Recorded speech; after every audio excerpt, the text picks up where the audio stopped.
400 জন মানুষ মিলে কুকুর মারতে বের হয়েছে, 15টা কুকুরকে পিটিয়ে মারা হয়েছে। কুকুর তো এভাবে নাড়ি ভুড়ি ছিঁড়ে ফেলে কখনো আমরা শুনি নাই। হ্যাঁ, কামড় দিতে পারে। পূর্ব শত্রুতার জের ধরে মানুষকে এভাবে মারছে। এমন একটা জনমানবহীন জায়গায় মেরে ফেলে রাখবে, কুকুর শিয়াল গিয়ে মুখ দিবে, তখন বলবে কুকুরের দোষ বা শিয়ালের দোষ। 2 দিন আগে আমরা একটা নিউজ দেখি যে নান্দাইলের একজন মুসল্লিকে একদল কুকুর ছিঁড়ে খুঁড়ে নাড়ি ভুড়ি বের করে ফেলেছে এবং তারা ক্যাপশনগুলো এমনভাবে দিচ্ছিল যে মানুষ না বলে বলছে মুসল্লিকে অ্যাটাক করেছে, মানে একটা রিলিজিয়াস একটা মানে ভ্যালু আনার জন্য।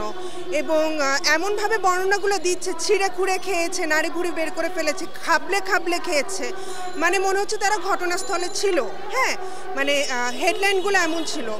বাট আপনি যদি ভেতরে নিউজে যান তখন আপনি দেখবেন যে লেখা কোনো প্রত্যক্ষদর্শী সাক্ষী নাই, কেউ কোনো কিছু দেখে নাই, কেউ কোনো শব্দ শোনে নাই। কারণ হচ্ছে ঘটনাটা এমন জায়গায় ঘটেছে যেটা একটা জনমানবহীন বসতিহীন একটা জায়গা, যেখানে কোনো মানুষজন থাকে না।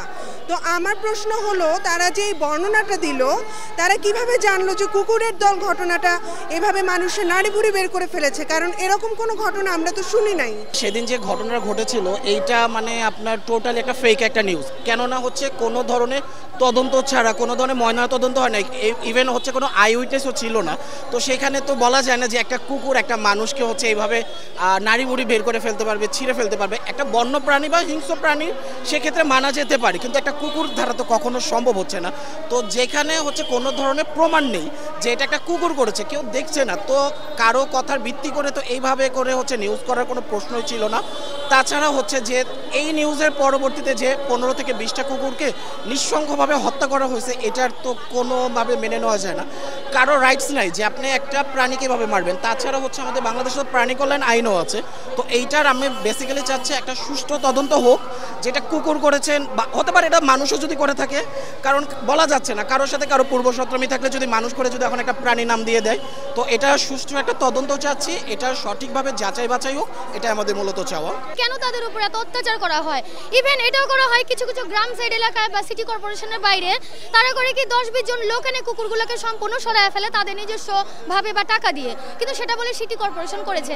তো এই যে মিথ্যা একটা নাম নিয়ে সরকারের কার্যকলাপেও তারা মিথ্যা কথা বলে এই যে কাজগুলো করতেছে, এটা কি সরকার বিরোধী কাজ করছে না?